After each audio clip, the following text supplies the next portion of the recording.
Hello, you're listening to Ready, Set, Go Real Estate Investing Podcast, presented by Brandon Elliott. This show will be going over all aspects of real estate investing and is intended to educate, motivate, and prepare you to take action on your first or next real estate investment. For more information, please visit BrandonElliottInvestments.com. Thank you for listening and enjoy. Welcome back, everyone, to Ready, Set, Go Real Estate Investing Podcast. I'm your host, Mr. Brandon Elliott. I'm excited today. We have a gentleman out of Salt Lake City and jumped in the last 5 years back in 2018, doing about 2 to 3 deals per month right now. Him and a virtual assistant really rocking everything out. That's what makes up the business. He's got other things going on as well, but really simplifying wholesaling and teaching others how to be able to get started as well as a wholesaler. So wanted to really just deep dive into, Nathan's experience so far, what he's been able to accomplish. And overall, if you guys haven't started in wholesaling yet and on the fence or looking to really get started as a real estate investor wholesaling, then I hope that today's episode, we can really push you over the fence and be able to help you make that solidified decision and start changing your life for the better. So without further ado, what is happening, Nathan? How are you? Oh, lovely. Lovely. I'm doing great. It's been a great day. Got a lot done today so far. Feeling good. Let's go. Cool. Anybody out there that doesn't know who you are or what you're up to, do you mind just giving that 30,000 foot view of where you're at and what you're doing in real estate? Yeah, of course. Yeah. So I've been in real estate for about 5 years now, coming up in May. Yeah. I started like most people. I started like most of you out there that maybe you haven't started. You start with the education piece. You're trying to learn as much as you can for free, But what I started with is I just got right into it. I was like, I don't know what I'm doing. I don't know what to say to sellers, but I'm going to freaking go just talk to people. So I just started knocking doors, started making cold calls, and without having any mentor, any knowledge, I was just trying to do deals. And, I got my first deal after 3 months of just straight knocking doors and cold calling and flyering.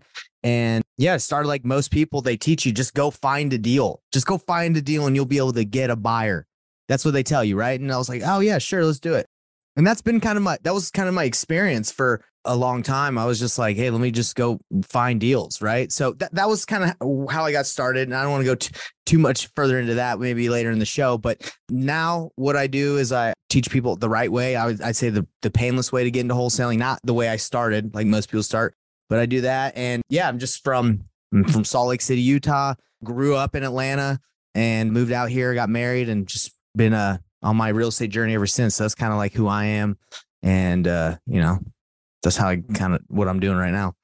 Nice. So you grew up in Atlanta, and then when did you move out to Salt Lake? So I grew up in Atlanta. When I was 19 years old, I went on a mission for my church from 19 to 21 years old, talking to people about Jesus. After I got back from my mission, my whole family was like moving to Utah because they're like, hey, my sister married a guy from Utah. So she moved out. My family's like, let's just go out there. So I came back and I was like, well, that's where everybody's going. I was going to school at the time at college right after my mission at Brigham Young University, not the one in Utah, the one in Idaho. There's a sister school. I didn't make it into the one in Utah. I wasn't cool enough, man. I didn't have the grades. The ACT was too low. You're too cool. You're too cool. That's why. Yes. But so I went to that. So it was nice. It just worked out. Like I was in Idaho. Everyone moved out to Utah. And then ever since then, just been, when I was doing that college thing, I was going back and forth, Utah to Idaho. And then I graduated, met my wife, and then we moved there. So that's how I got in. So why real estate? Great question. So when I was in college after my mission, I had the experience of like talking to people and knocking doors. Yeah. So I was doing door-to-door sales throughout college. And after college, I was still doing door-to-door, but I was like, man, that's not the kind of the career I want. I don't want to be knocking doors for the rest of my life, even though it's great money. So I was like, what can I do where I'll be able to work for myself, use the skill set of like talking to people, communication, and make good money. And it was real estate. That's just what I thought. I actually did a couple interviews where I was like, maybe I'll get an insurance, property casualty insurance or whatever. Nah, it wasn't for me. I had to interview and people were like, I felt like they were judging me when I went to the interview. They were like, I don't know if you got what it takes. And I was a prideful person. Everyone's got pride, but I was like, man, you don't know what I'm bringing to the table. You don't know. Yeah, exactly. That's how I felt in these interviews. And I went to like a medical sales thing. And the guy was like, I don't know. We'll call you back. We have a couple interviews. And that I kind of took that personal. I was like, bro, if you're not going to hire me on the spot, I don't want the job. In my mind, right? I wasn't saying this. So I was like, I'm going to go do my own thing. So I hit up my buddy from college who was doing lease options at the time, and his dad was a wholesaler, wholesaled in Missouri. And I said, bro, I've been looking for jobs just because, I'm tired of the door-to-door thing. You did lease options at college. Let's start a wholesaling business. And he's like, okay, I'll quit. So he quit his tech job. I stopped doing door-to-door, and we just went all in. That's how I got into real estate. Okay. And that was 5 years ago. So that's how you got started. Inspiration from your buddy's dad, seeing other people do it. You and your buddy actually decided to do it. Are you guys still working together today, or what happened? Great question. So when the market shift happened, this happened like 6 months ago. I got a mentor that Tom, do you know who Tom Kroll is? He did Wholesaling Inc. Yeah. I've had him on the podcast in the past. Yeah. So this is really cool. So the market shift happened. I was running Investor Thrive at that time. We were doing really good at the beginning. Last year we were doing 7-10 deals a month, making good money. Market shift happened. Most of our team was like virtual assistants, like closing deals. So as soon as that happened, virtual assistants weren't closing as many deals. Overhead was high. And I was the coaching company was doing fine. But my buddy, he was running the wholesaling. I was doing the coaching. And I went to him. I was like, hey, man, it doesn't really make sense to split everything 50-50. I know how to run a wholesaling company by myself. You do too. You're not interested in the coaching. Let's just break off. And Tom Kroll also said when I met with him, because he's one of my mentors, he's like, why do you have a business partner? And I was like, I don't know. We just became business partners in the beginning and we don't really need each other anymore. And he's like, get rid of your business partner pretty much. And I was like, I don't know, Tom, like we're buddies, we're fun, we're cool. And he's like, I won't mentor you if you have a business partner. That's what he told me. And I was like, okay, well, it must be a pretty big deal to not have a business partner.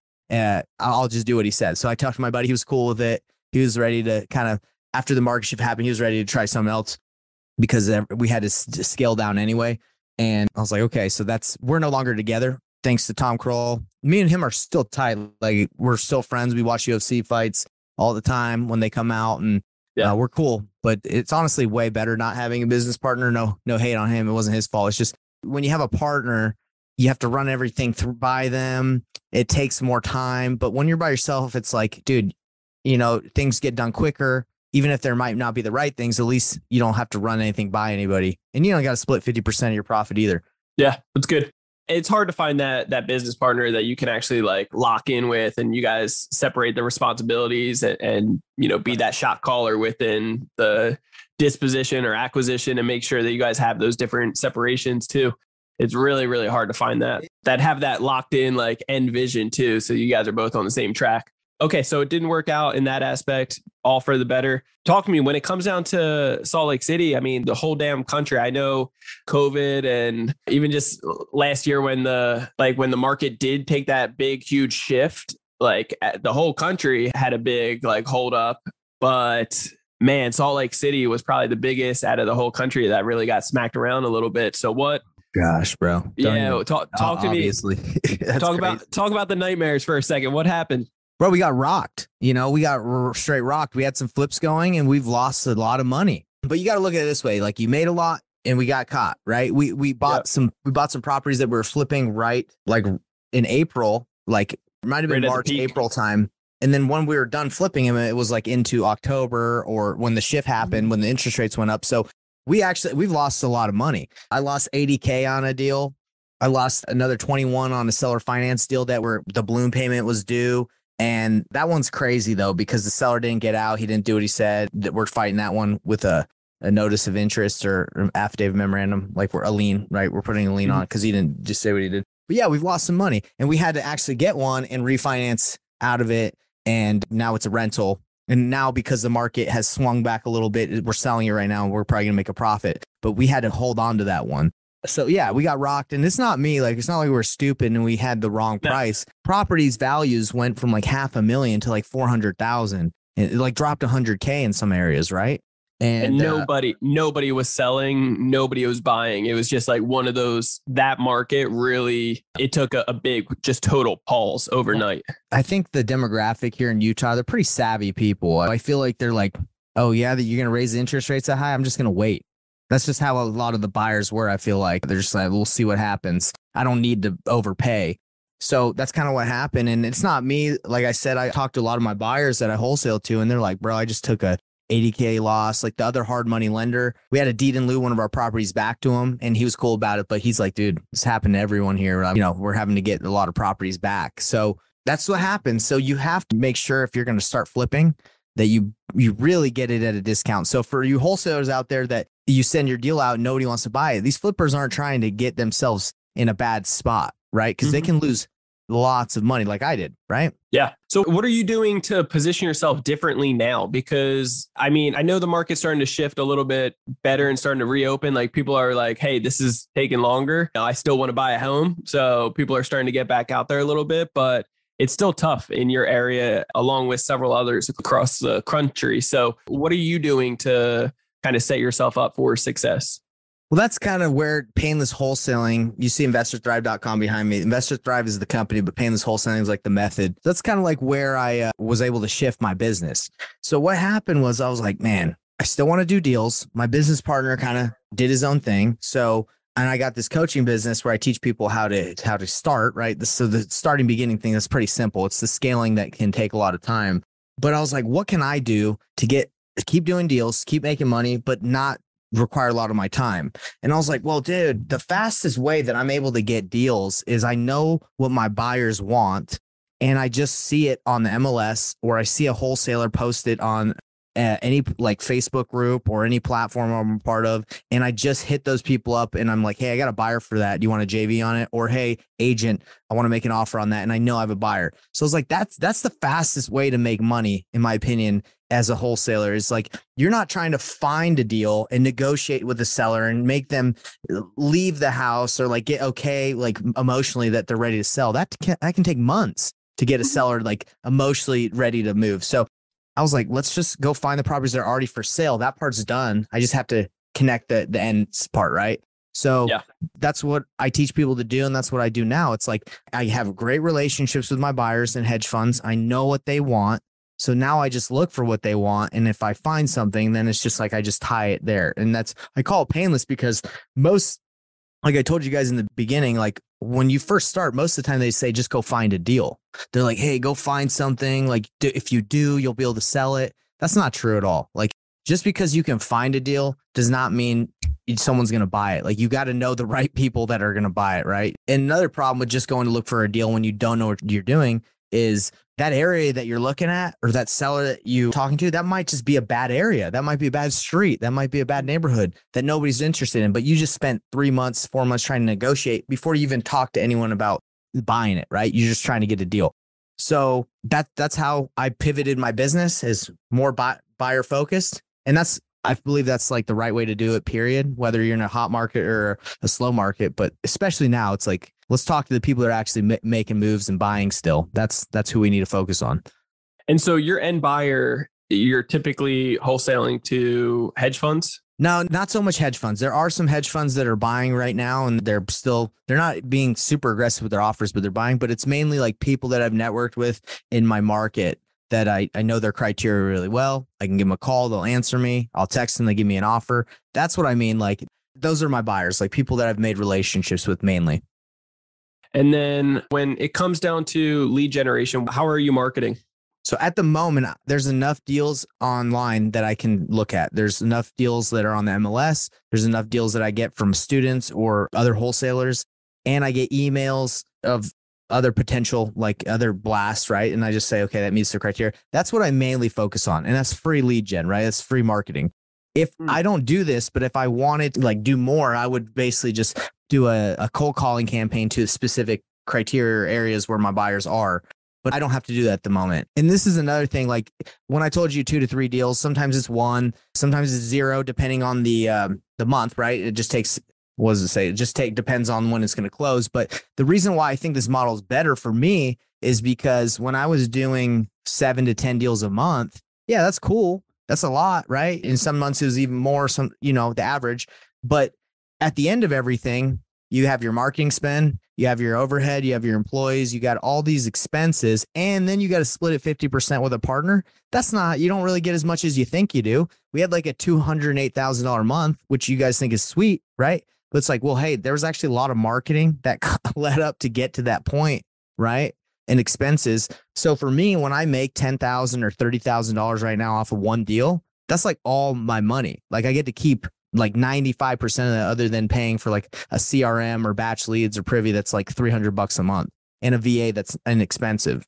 So I like it a lot more, a lot less stress, easier to run. Ran the big teams. It's cool, but it's not something I really am that passionate about. So then the key point right here that you're making is like, right now you are getting on a lot of other wholesalers list. And then when they send you the opportunity, you jump on it right away, try to tag it up, or try to find your end buyer to be that middleman and partner up on that deal so that you can get some skin on it. And that individual that sent you that list, they're the ones that put in all the marketing, right? So they can handle that stuff. Yeah. You get a lot, you get a lot more of just touching it for 2 seconds, connecting the dots, and more profit for you. Yeah, I want to be that guy. I just want to be the go-to guy in my market where they're like, hey, this guy's got the best buyers. He'll get you a deal done ASAP. But yes, wholesalers get on their buyers lists, MLS, and then JVing. Some people bring you deals and be like, hey, you want to split this or split it however you want? Yeah. So those three bring me enough. And because I've been loud about what I do on social media, like I have enough opportunities to look at. And then so your virtual assistant, basically, I assume that they would be just going through all of the MLS stuff, right? Yeah. So virtual assistant. So we have a website called sellyourdeal.io. If someone has a deal under contract, they can submit it. First thing that the VA does, that's the highest priority. Someone submits a deal, looks at it. If it's a good deal, he'll hit them up. If it's a bad deal, he'll still hit them up and say, hey, you're off on your numbers, renegotiate.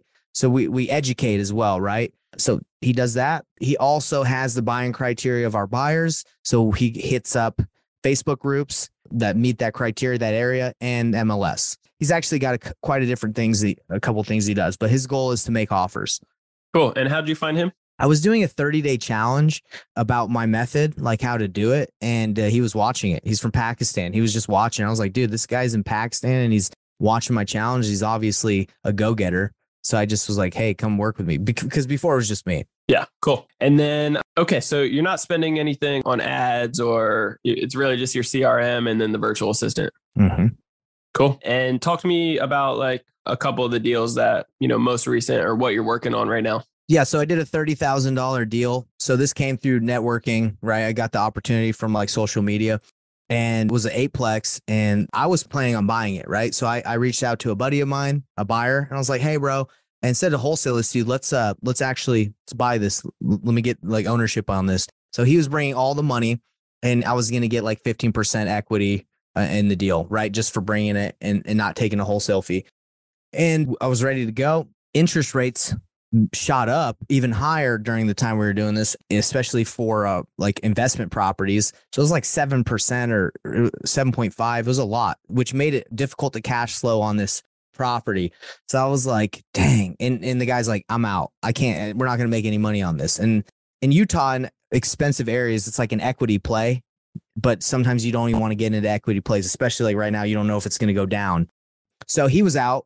And I was like, dang, well, I don't have any other buyers that would want this because it doesn't cash flow. But he was like, dude, I actually think I have somebody. So he did my strategy that I'm telling people to do. He did it with me. And he's like, I got somebody that needs to put their cash somewhere for 1031 exchange. So he gave it to one of his buddies, and it was a $30,000 deal on a deal that doesn't really make sense, right? But we got it done because of relationships. So that was a $30,000 deal. Another one came from a JV that I did with someone in my group. He brings me a deal, 280. He brought it to me. So let me go back. It was listed for sale by owner for 325. So he brings it to me at 280, and he's like, hey man, this is a great deal. I think that's what he thought. So I go and I do the research. I'm like, bro, I just called my buyer. They're at like 200,000. Like, you're way, way too high. And that's kind of how I helped him, right? I just told him he was too high. I said, you need to go renegotiate this to like 180 or lower so we can make some money. Cause I got someone at 200. So I didn't think much of it. I was like, good luck. And he calls me back. He's like, all right, I got him at 180. And I was like, oh, wow, they accepted? He's like, yeah, they did. So I was like, okay, bam, 20K right there. 19, I think it was actually like 19. And then we split it. We did a specific split because he works with me in my mentorship. So I gave him a little bit more than a 50-50. But that was another one that we did.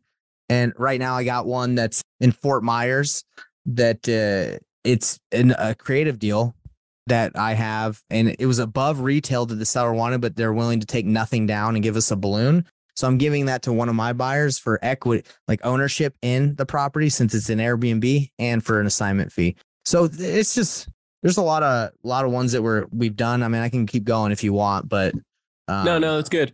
You mentioned something, when it comes down to the high expensive markets like, Salt Lake or Miami, New York, or California as a whole. I live in San Diego. So the $1 million plus, it's very common, right? And some people will definitely bet on those deals on just appreciation play, equity over time. I think it should always be that secondary type of thing. So anybody brand new trying to jump in, you can get creative and make these deals work one way or the other. The more savvier you are, the more tools on your tool belt. But appreciation should always be like icing on the cake versus actually, betting, putting all your eggs on that appreciation, because it could take 3, 4, 5, 10 plus years. Obviously, history repeats itself, and in these high areas, it typically will do very well. But, our properties here in San Diego, we have no money into any of them. We do the BRRRR strategy, and we are able to do it, have no money into them, have equity in them. And then it does force us to be creative and have to do short-term rentals, right? Like we couldn't do long-term and still we would be basically breaking even. Right. We wouldn't want to do that, right? But if you can do the short-term, get cash flow in between, have the big tax write-offs and appreciation as icing on the cake, I think it's tremendous to position yourself that way. Any learning curves that you would, if you could go back and redo or wish others could learn from, what would you say that comes to mind right away? Well, that's why I'm so passionate about how I teach people. Instead of just like, hey, jump in, start marketing, spending money. Understand your market, right? Like pick one market. And the learning curve that I hit, it took me like 2 years, right? And then I figured the strategy out. I was just like spending money. And I thought spending money and getting more leads was the solution, right? But that's not the solution. The solution is like mastering a market, mastering an area, understanding what people want or what you want, and being, targeted about it. If you do the shotgun approach, you're going to spend a lot of money and waste a lot of time because you got to pull in a lot of leads. So if I had to learn again, I would probably just go to a RIA where I'd call a title company and I'd get in touch with someone that's literally like actively buying and one of the top buyers. And I'd say, okay, what do you want? And I'd go find it for them. And I would even leverage them to spend money on marketing if they have something they want me to do.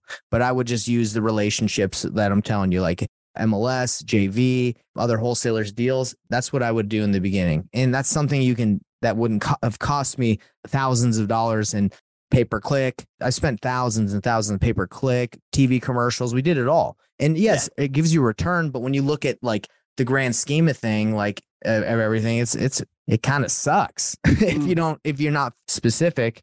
I also went nationwide wholesaling because that was like a big thing. They're like, yeah, go nationwide.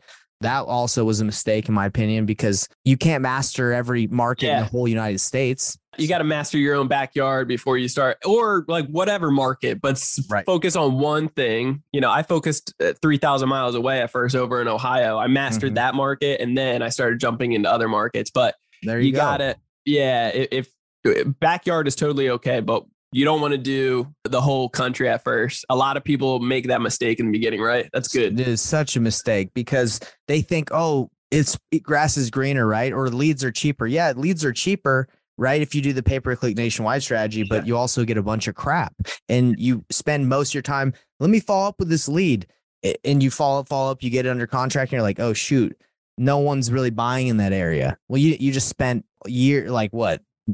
hours and hours wasting your time. Yeah, it's good. I love it, man. Well, Nathan Payne teaching the painless way of wholesaling. I love it. So how can people get a hold of you, and what's the next steps for you? Yeah. So like we talked about in the beginning, my goal is to help people to not feel that pain that I went through. Obviously, in order to learn anything, there's got to be some sort of pain. You got to fail your way forward. But my goal is to help everybody that wants to learn how to wholesale to do it the right way, to do it the most efficient, profitable, and not only that, but with most integrity, right? You want to be able to, when you talk to people, be like, oh, I actually can do this. Not I'm just going to get it and hope I can do it. So that's the goal I have for everyone. If you want to learn more about what I'm talking about, if you just go to painlesswholesaling.com, painless, like my name, Payne, wholesaling.com. I do a free masterclass every Thursday. It's absolutely free. I show you step by step, A to Z, how to do this. And I give you like materials that allow you to do it, like my assignable contract for free. I hook people up with that, and among other things. But yeah, that's where you can find me. Just go to the website and register, and we'll see you there if you want to come. Cool. Love it, man. Well, I appreciate your time today. And guys, if you want to reach out to me, you can always do so on Instagram. It is Brandon Elliott Investments. Otherwise, Facebook.com/Brandon Elliott Investor. And then if you are a business owner looking to get up to $500,000, a big stack of cash, credit cards or credit lines, business lines, and so forth, that we can show you how to liquidate into cash so that you can purchase more real estate, grow and scale your business, all at 0% interest, and do this every 6 months, then check out creditcounselelite.com. That's www.creditcounselelite.com. There's a quick 10-minute video on there to give you more education, and by all means, just get a second opinion to understand like what you should have been taught in school. Afterwards, you can sit down and have that conversation with me or somebody on our team for Credit Counsel Elite and be able to talk about your situation and learn more about what we got going on. And if it's a good fit, cool. If not, sometime in the future, we just hope that you spread this information and get more people educated on it. Again, if you are looking to get up to $500,000 every 6 months at 0% interest, go to creditcounselelite.com. And if you haven't already, hit that subscribe button to Ready, Set, Go Real Estate Investing Podcast. What are you waiting for? Do that right now. You'll get the newest notification every Monday. Leave that 5-star review. Greatly appreciate all the love and support. And we will catch you on the next one. Till next time, God bless. Nathan, appreciate you, bro. Thank you for having me. This has been another episode of Ready, Set, Go Real Estate Investing Podcast, brought to you by Brandon Elliott. For more information, please visit BrandonElliottInvestments.com. Also, please don't forget to like, share, and leave a comment below. Thanks again for joining. Until next time, God bless.